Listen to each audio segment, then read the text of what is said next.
Hello boaters, welcome to Narrowboat Journeys.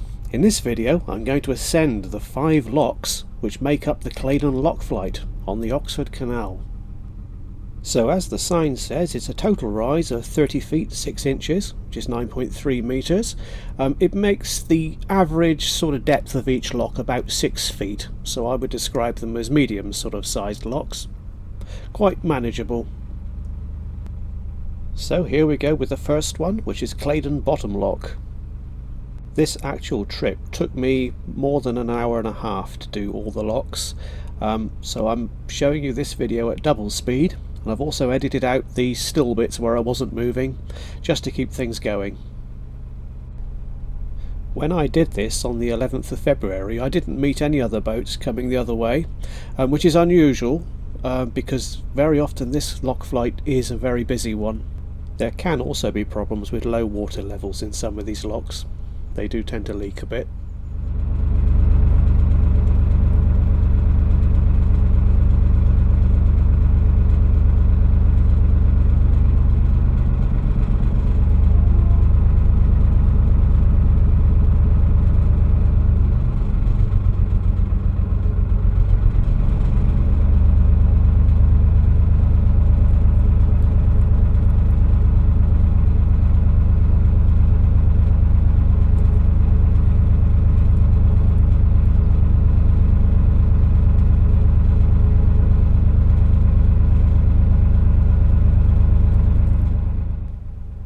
Typically when doing lock flights, if you can see another boat coming, it's okay to leave the lock gate open for them. It just makes life easier all around.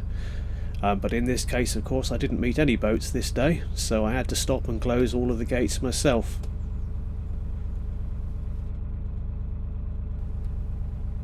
And of course, it's very important as you leave each lock to check to see that you've got your windlass with you, because it's quite a common thing for boaters to leave those behind.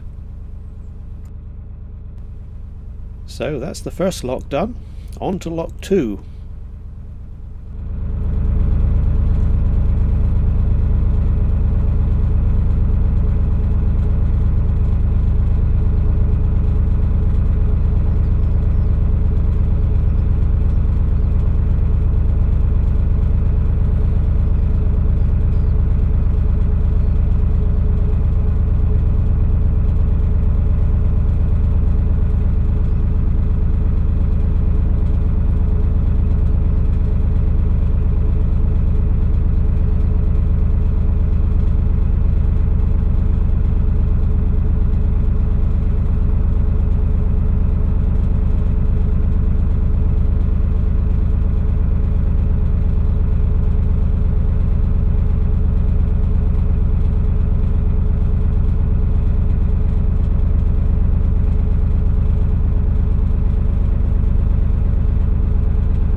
I was quite lucky on this day because all of the locks, apart from the very last one at the top, they were all empty, so it was just a matter of opening the gates and driving in.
to open lock gates, I usually lean against the beam and push backwards. It takes the strain off of your upper body, and you can just push with your legs and your pelvis really.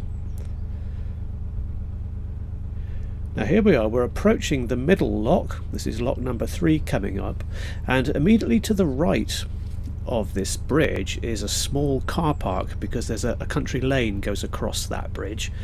And I didn't notice this time as I went through, but later on that afternoon I cycled actually along that lane, and I looked down into the car park, and over the weekend someone had been hunting, and they'd shot and killed 2 large deer, and they butchered them in the car park and left all the guts and the fur, and it was really horrible. There were piles of entrails. It was really disgusting, and I didn't know who owned the car park, so I contacted the CRT, and they said it wasn't theirs, so to contact the local council, which I did, and then they sent out an environmental team the next day to clear up the mess. It was really disgusting. Here we are at Claydon Middle Lock.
When the lock is full, I let one paddle down, then I cross over, and notice that I open the gate before I lower the other paddle. And that's because the lower gates, if I was to lower both of the paddles down before I open the gate, then the lock could leak, and then it would prevent me from opening the top gate. So we do that, and then we lower the other paddle, and that prevents that from happening.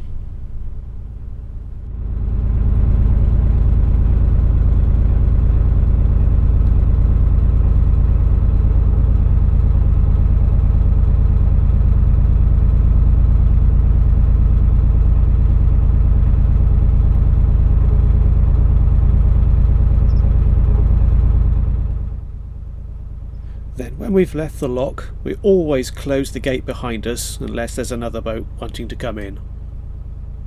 It's really important to do that because it prevents water loss.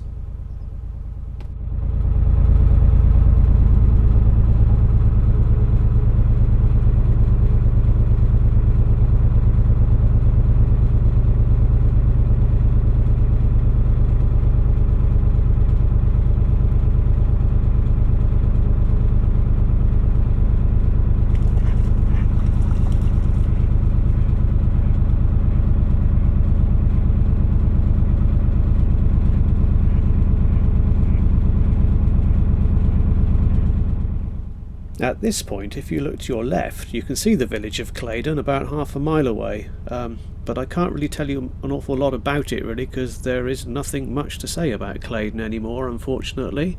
It's got no pub, it's got no shop, there's nothing there except a post box. So there used to be an old bygones museum of agricultural instruments, but I believe that's closed down now as well. So it's a bit of a dead village, I'm afraid, and not much use to a boater. I think occasional buses may go through there though, but when I say occasional, I think I mean occasional.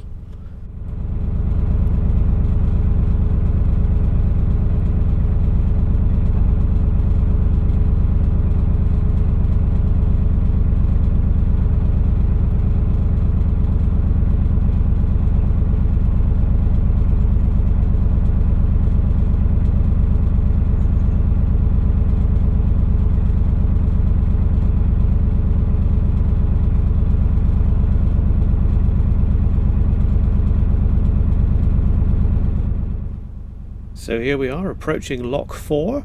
We're nearly there.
So here we go again. Lower the paddle, cross the gate, open the gate,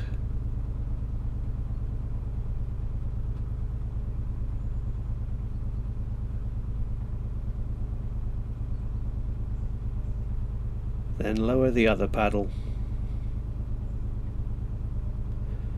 It's always important to lower the paddles.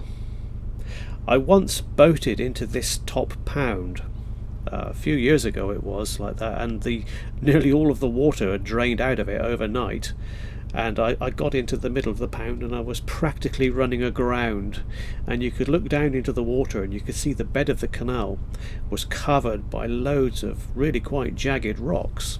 Quite surprising, really. I almost got stuck. No problems with that sort of thing today though, all going very smoothly.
So here we are at the 5th and final lock, Claydon top lock.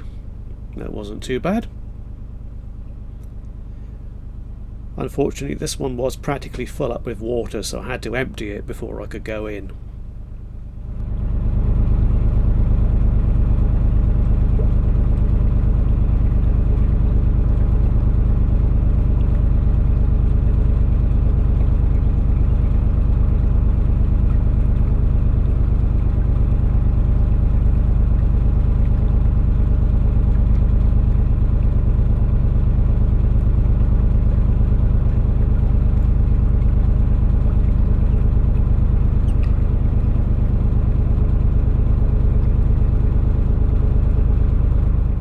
Both of those lock paddles were really quite stiff and heavy.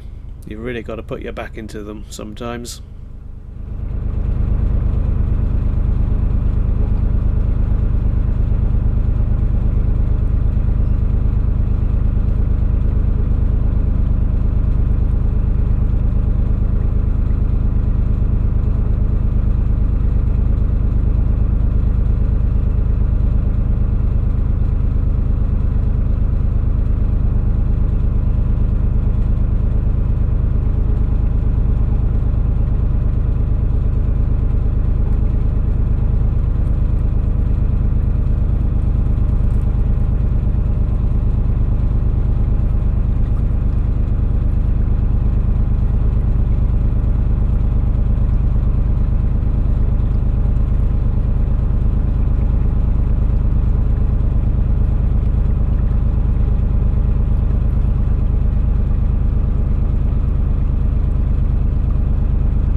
And that's it, we've done the Claydon lock flight.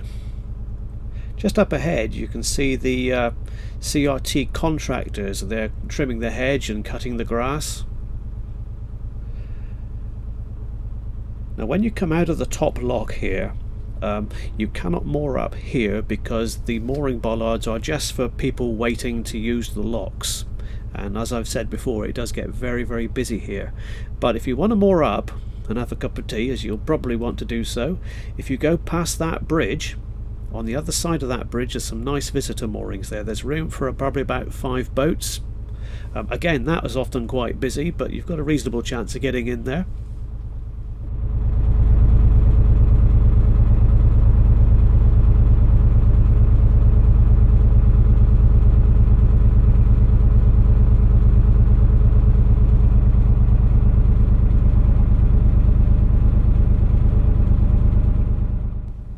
Now on this particular trip I actually moored up about half a mile past this bridge, but for the purpose of this video I'll just show you what's on the other side of the bridge. And of course we better show you the cats now, because I need to keep the length of this video down a bit, so we'll show the cats at the same time. Anyway, I hope you've enjoyed this video. Thank you very much for watching. Please subscribe if you haven't already done so. The journey will continue in the next video, so thanks for watching and I'll see you next time.